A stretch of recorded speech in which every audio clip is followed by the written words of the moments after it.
We will now begin the keynote speech 1. The moderator is Pluf Maliu Tabukanon. Pluf Maliu Tabukanon, the floor is yours.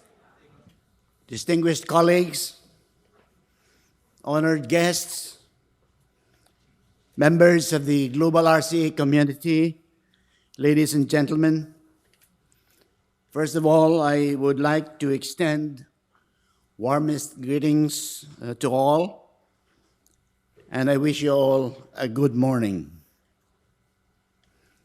It's a great pleasure to be serving as session moderator.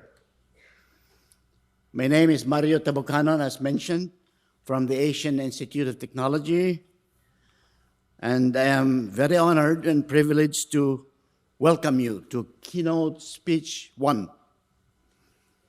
The session is brief. It will consist of 20-minute presentation, keynote presentation, followed by a brief Q&A of 10 minutes. And your cooperation is highly appreciated.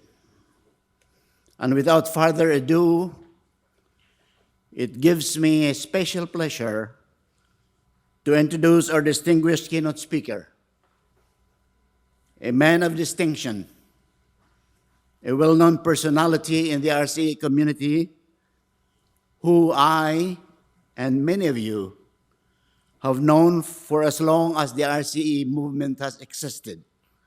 That is from the year 2005. Professor Dzulkifli Abdul Razak, for short known as Zul, was the 6th rector of the International Islamic University, Malaysia, and the Vice Chancellor of the Communiversity Science Malaysia, USM. He was also the 14th President of the International Association of Universities, which is a UNESCO-based affiliated organization in Paris. He was the convener of the Regional Center of Expertise on ASD in USM, known as RCE Penang, which was one of the 7 original RCEs in 2005, and later initiated 2 other RCEs in Malaysia, RCE Kuching in Sarawak, and RCE Greater Gombak in KL, Malaysia. He was awarded the prestigious 2017 Gilbert Medal by Universitas 21 in recognition of his long-term commitment to a sustainable approach to international higher education, a fellow of the Academy of Sciences Malaysia, a fellow of the World Academy of Arts and Science. He was invited as a speaker at the 2015 Nobel Prize Dialogue in Sweden, and again invited in 2023 in Seoul, Korea.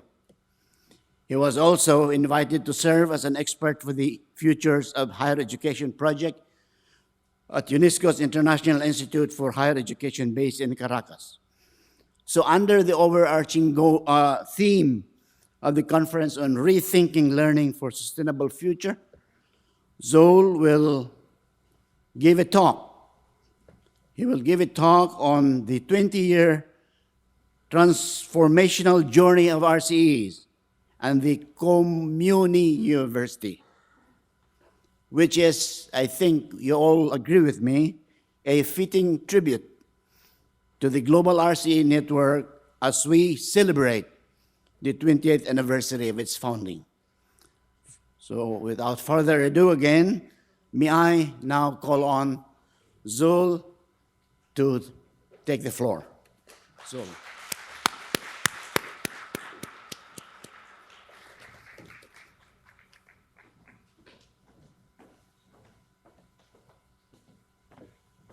Thank you, Mario, for that very generous introduction.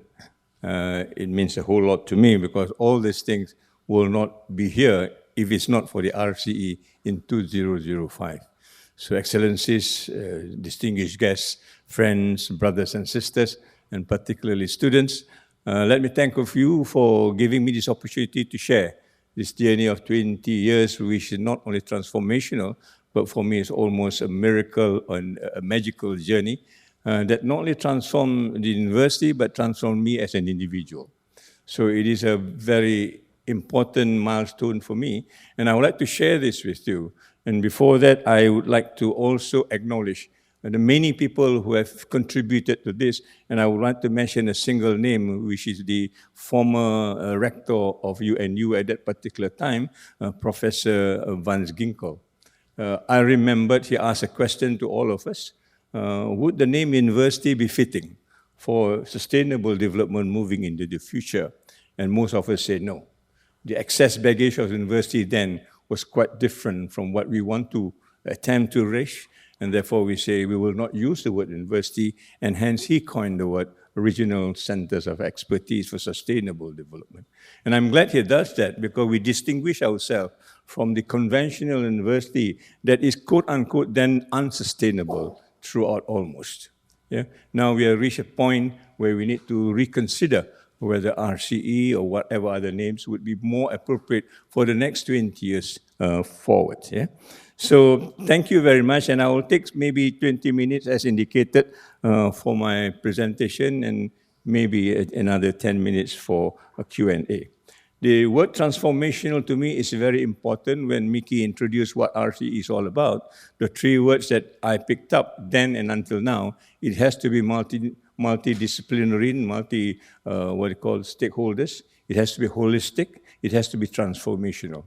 If none of these three comes into the picture, then your RCE is still not an RCE. So how do you put all these three blended into the RCE and moving forward from that on? Okay? I use the word Communiversity because that is now the thinking that we are having of what will be next. And I will explain to you why the word Communiversity comes in. And I also introduce the word Sejahtera, which means it's going to be an indigenous sort of paradigm, indigenous sort of system, if you will, and also talking about not just the future and the present, as in the definition of sustainable development from the Brunson report. We are also thinking of the past.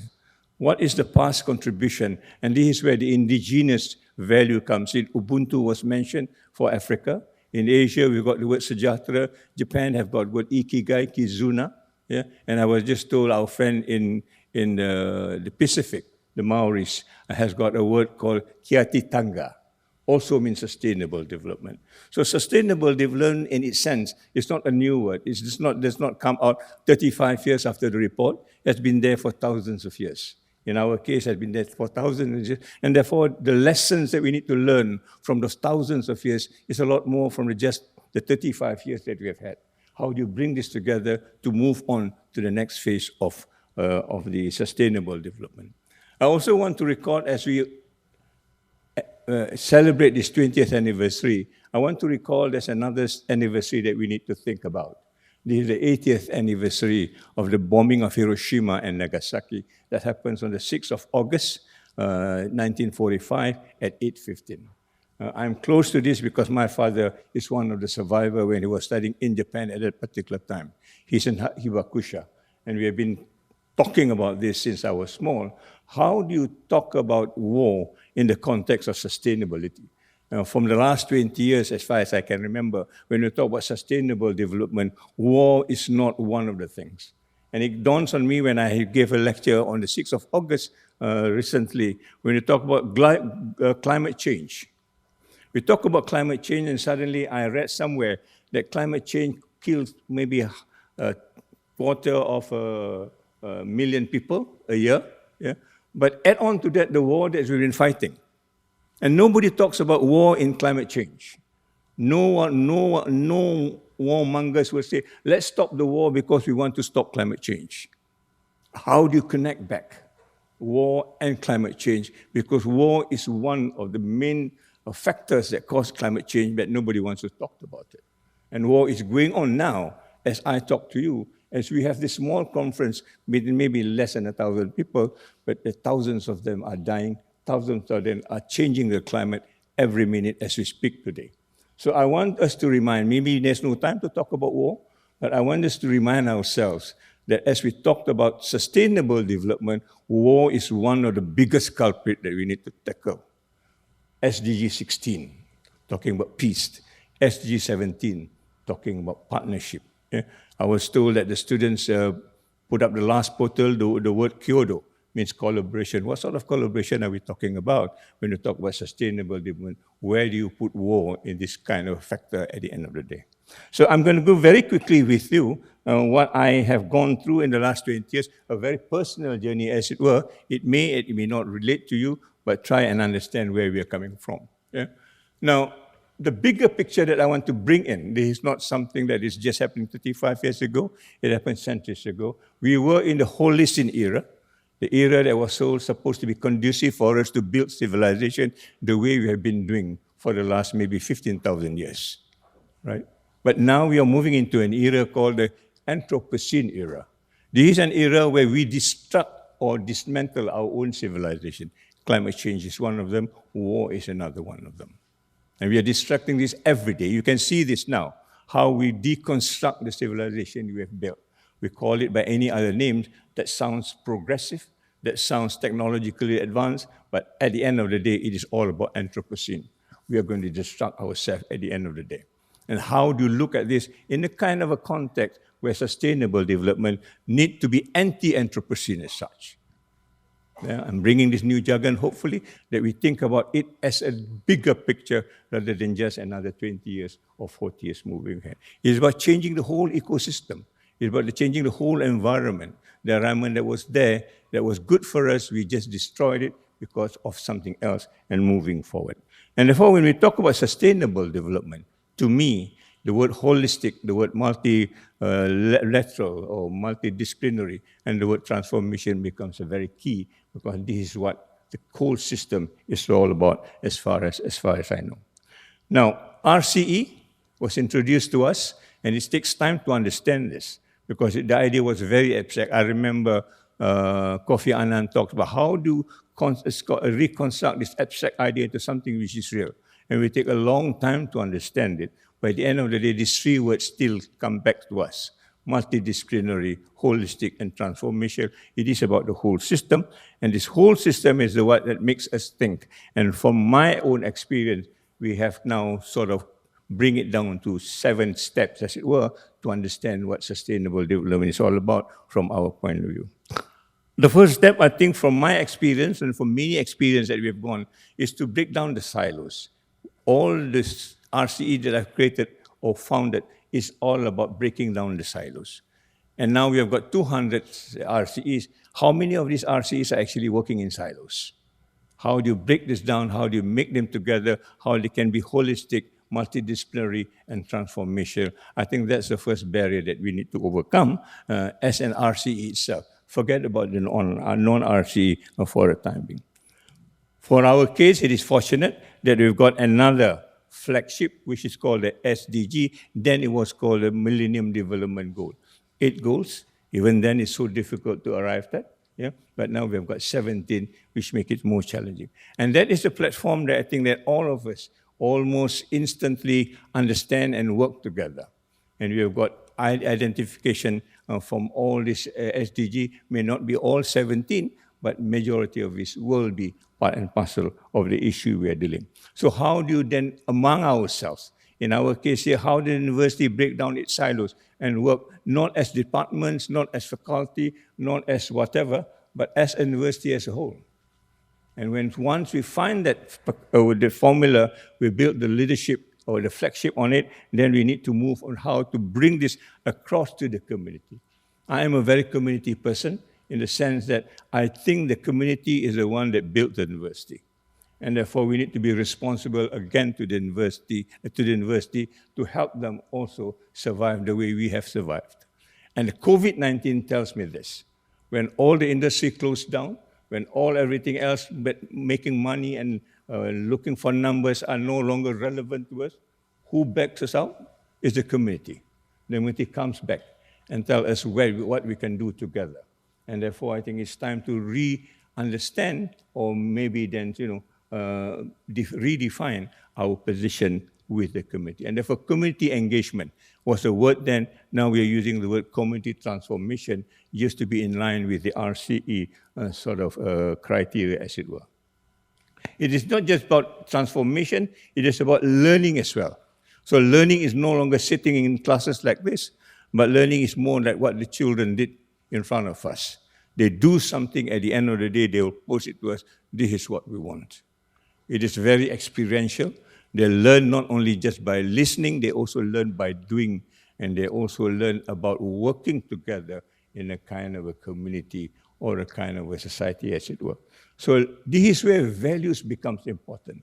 We often talk about values, but it's impossible to teach values, particularly with the social media thing coming around, particularly with so many technologies telling you what to do and what not to do. Here we begin to understand learning is what you actually experience. You actually bring it and internalize it, and that changes your whole idea of how values needs to be brought into your life. So we have made in such a way that learning must be an action. Learning is not just talking, reading books. You know, when we do this community work, at one time the student tells me, before sustainable development comes in, we study poverty in a library which is air-conditioned. Nice sofa. Read the book, and we know at the end of the day there are 5 factors of poverty. When we go down to the community, the 5 factors do not exist at all, because the book was written by somebody else, the context was different, and therefore we learn nothing. When they go to the community, they find more than 5 factors that affect poverty. They then become the knowledge producers themselves. They now can throw the book out and use their experience as the text of their life. And they come back to me and say, 3 months in the community is worth more than 3 years in the university, because we learn something which is relevant that we can do something about. Not just to pass exams and get good numbers, but yet we are useless as far as trying to reconstruct a new university, reimagining what learning is all about. And therefore, we change this and we say, let's look at the indigenous way of learning. We have been learning for a long time. School is just a creation. Doesn't mean that there's no school. We have not been learning. We have been learning, and this is where the past is important. I remember we used to learn under trees. There's no classrooms. There's no TV. There's no nothing. The TV is the animals that run around you. The trees that, is all around you. That is the learning part, which is very real as far as we are concerned. And therefore, we reconstruct this again, bringing the indigenous value of what learning is all about. Ubuntu, Sejahtera, Ikigai, Kizuna, or Keting Tanga, whatever they call it. Every community has got their own mode of learning, which is not irrelevant to them. In fact, they are more relevant to them compared to what we call ChatGPT, the AI, which is almost imported and imposed on us. We do not know where it comes from and who writes this algorithm, for what purpose, what values, and what norms. And I think this is a challenge that we're going to move ahead. And therefore, we bring in, in our purpose, we talk about Sejahtera as an equivalent word of sustainable in our own context. And for this, I want to thank Tong Yong. RCE Tong Yong picked up this word, I don't know from where, maybe from some discussion, and now they have got a network of Sejahtera, composing of 23 countries minimal. Yeah? And they've got a Sejahtera Center also in Tong Yong, which I will recommend you to go on your way out from this conference. And this is where the indigenous value becomes in, that it adds on to what sustainable development means in real terms as far as the context and the community is concerned, where sustainable development is going on at the same time. And it moves from the individual to the community. And this is where I think the reconstruction becomes important. Why do I say this? Because at the end of the day, I managed to reconstruct a kind of a diagram during the post-COVID. During the COVID, I learned that we have got only 3 M's. We talk about manpower, it's about jobs, graduate employability, and so on. We train the brain to think critical thinking, call whatever it is, but not sustainable. And the last time we are supposed to use machine, at the end of the day will be high-tech. No high-tech, no education. All right? And these are the 3 M's that we are stuck off with when the COVID comes in. none of the three M's is useful. Everybody do not talk about employment anymore. Everybody do not talk about numbers anymore. We cease to think because the world has changed. What is right today is wrong tomorrow. Yeah? And high tech does not work because everything else now is a stagnant state. And this is what I call the toxic syndrome, where the factory model of the 17th century industrial revolution does not work anymore. And that's where school was introduced then, as a kind of a factory. Okay, we need to go back to what school was before the what you call the industrial revolution. So we talk about it, and we say we need to turn the 3M to the 3H. What is 3H? Education is not for individual or for community. We talk about education for humanity. Again, the words I hear today. Yeah? How do you share this as a kind of a survival for the human population on that one planet we are living in? How do you make this connection? Right? And for that, we think there's only not the brain and the hand, but also the heart. The heart means about values. The heart means about awareness. The heart means about concern for other people, not just about yourself. And that's what education has told us. It's all about yourself. It's almost a selfish reason to be educated in that particular sense. And not just about high tech, but also high touch. How do you humanize this machine so that we gain from it rather than the other way around, which is now the problem. Yeah? So in other words, we want to bring back the soul. Some of you may not like the word soul, but I will define the soul in the three values that I talked to you about. You must know how to sympathize. If you do not know how to sympathize, COVID tells me, I do not know how to sympathize with my neighbor, then I will be also in the same threat because the neighbor will spread the COVID to me. How do I sympathize with him? Better is, how do I empathize? In other words, go and do something about it, rather than just talking about it or making announcements and so on and so forth, which is very prevalent now in this sloganeering world. And last but not least, about being compassionate. In other words, you see anybody who are human being, they are just as good as you are. It doesn't have to be from which region, what color, and what race, and what religion, no. You need to save them as much as possible in the action that you can give at a particular time. So, landscape needs to be changed, and the landscape that I can think of is to look at nature again. Look at how the bees protect themselves. They produce something which is organically useful for us, but yet they are in a surviving mode as far as how do you create this kind of a population? How do you create this kind of a learning rather than just a learning that is artificial or superficially brought to us? So the word humanizing education becomes a slogan for us. Not just a slogan now, it's almost a program that I will share with you.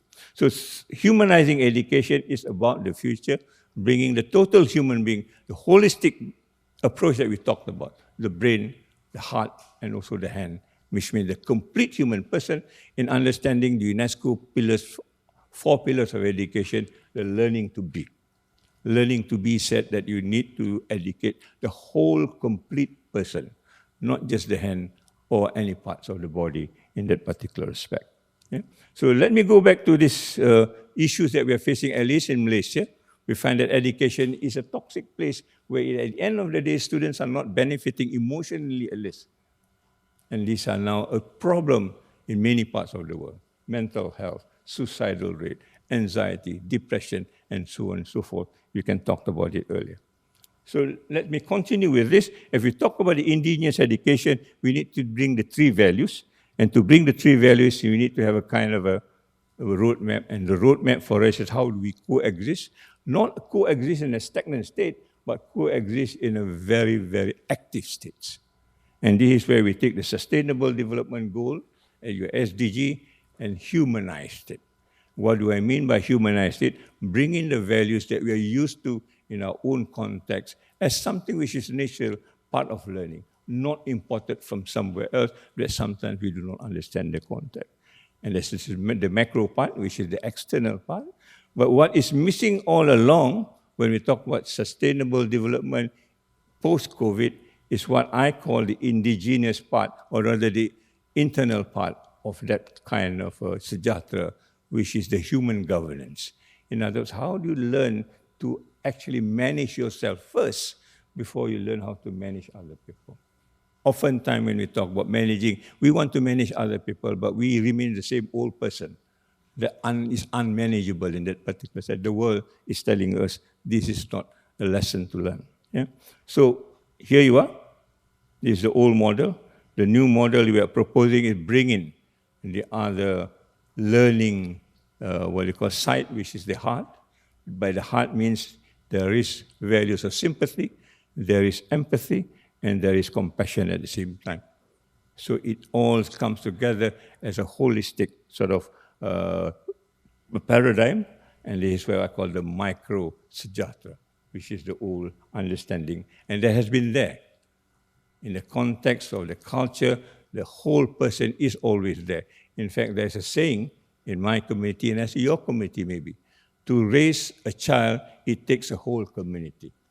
Not just a school, not just a teacher, not just one education system. It's a whole community that raised it. And this is what it is all about. How do you bring that, the macro system, which is a whole system change on the outside, and the internal system change, which is the inside, so that this can be contact and make the whole stick transformational process a good one. We did a kind of a coverage on this and understand why this is important. And I want to go back before I end up in this with a video, that the holistic system finally makes the mistake of making the university more superior than the community.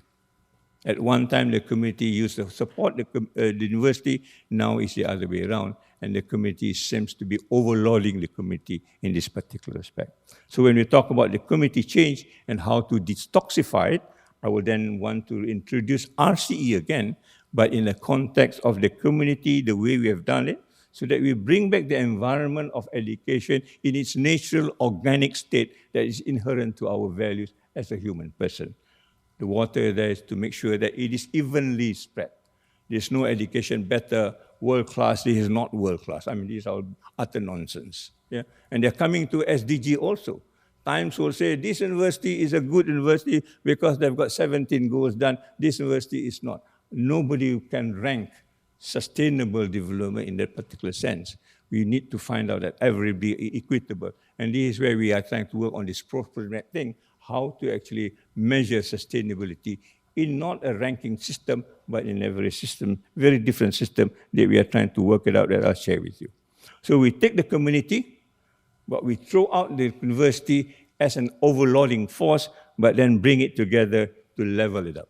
And therefore the words community and university coming together as a new structure that recognizes the community as a contributing partner into the university. It has its own technology, but sometimes it has no wisdom. Yeah? And these people do not have technology, but they have a lot more wisdom. How do you work this together so that the next RCE will be the whole system approach of the 3H, so that we can then bring the indigenous knowledge in whatever terms you want to use it, Ubuntu, or Sejahtera, Ikigai, whatever it is, but it belongs to us so that the future can also be remaining in our grasp as far as moving forward. Yeah? So I would want to understand this by taking the community into our fold in a very sort of systematic manner, and I want to show you how do we practice this. And I've got a small video for you in this 3 or 4 years or 5 years experience that we have had to show that how this Communiversity works with its own values and structures the way we have done it. And I will then later talk a little bit about it. Can we have the video, please? 2 minutes video. There is a need for a new model, which consists of 5 fundamentals that are more reflective of the essence of universities. Community transformation and leadership, looking into effective governance, engagement processes, and results-oriented strategies is one.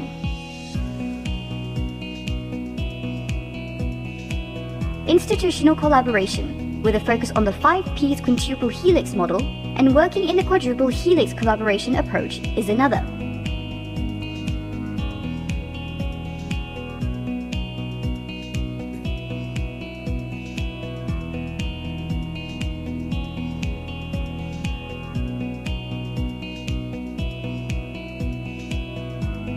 responsible research and innovation that promotes inclusivity, authenticity, community orientation, consideration of power dynamics, incorporation of integrity is next, followed by integration of knowledge, ensuring relevance, to explore social spaces, implore transdisciplinarity of expertise, and having living labs including for indigenous culture.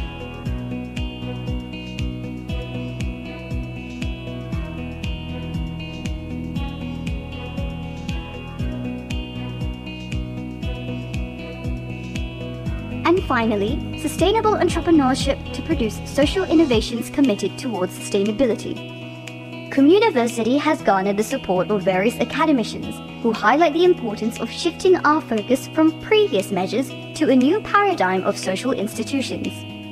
It is time for universities to redefine success. For this, we need to embrace a new era of communiversity.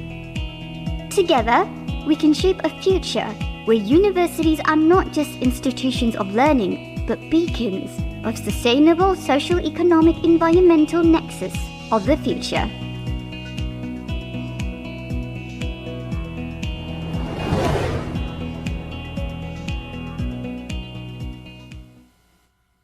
So if I can just conclude this, we are looking at now, we finished with the video. This is the last impact that I know before I leave the university in the year 2024, making the Communiversity work as a structure within the university and the community as such.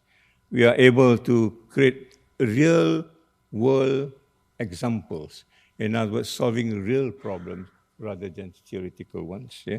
And at that time, I think 3,000 students that came into the university, all the 3,000 students must have a project with the community without fail. If they don't have this, they probably will not graduate from the university.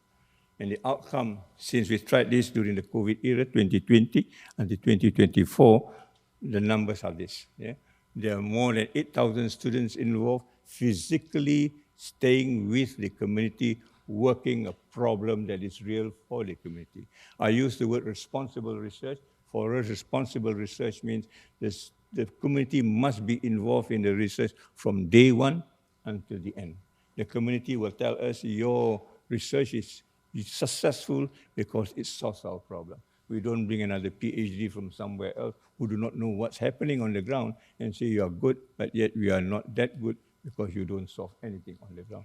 You tell me you've got impact factor of 10 in this journal. My question to you is, what's the impact on the ground? If you say there's no impact on the ground, then your research is still not complete. You better go on and make sure that there is impact on the ground rather than just on the paper. We've got small instructors because none of us are trained in this. We learn from it ourselves. So in other words, we don't need instructors per se. You only need to guide the students. The students become their own instructors. That was something that I discovered. They've got the capacity of learning by themselves. They don't need you if you train them well. And the problem is that sometimes we don't train them well, and therefore they still hang on to you. And therefore, when you talk about transformation, it's a question when we leave the community, can the community be independent? The community don't need you anymore because they have enough to survive for themselves by learning from them. You can talk about machine learning. Machine can learn on its own, but as though the human being cannot learn on its own. Something which is ironical. You know, machine learning can do this and they will tell you what to do, ChatGPT and so on, but we cannot relearn ourselves. We need the machine to tell us what to learn. I think there's something else that we need to ask, whether we are talking about the right thing, or is it in another industry that's trying to sell us another machine so that they can do better. We've got 400 projects, and now it's beyond the universities. There are 300 locations around the country, and now we're moving even across the borders with the neighboring countries, and there are more than 6,000 people who are benefiting from this. I just talked to my colleagues this morning. The numbers now has increased. More than 10,000 students and more than 10,000 beneficiaries, again, on the real world problem. Yeah?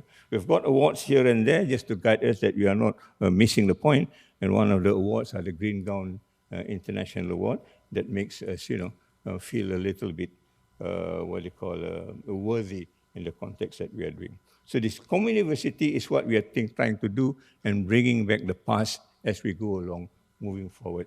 Hopefully this will guide us into the future. Thank you very much. Assalamu alaikum, and a greeting of peace.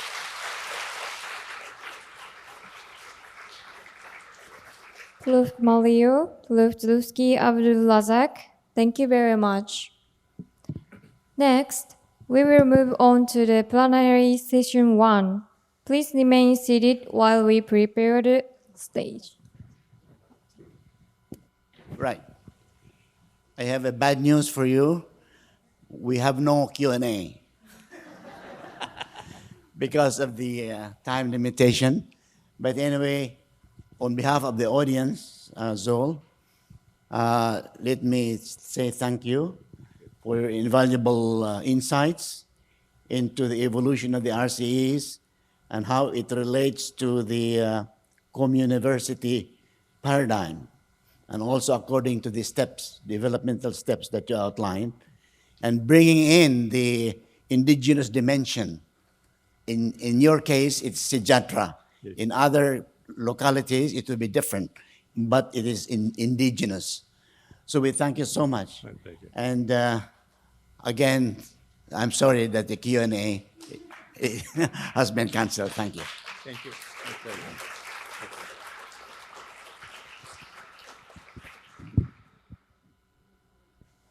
Thank you so much again.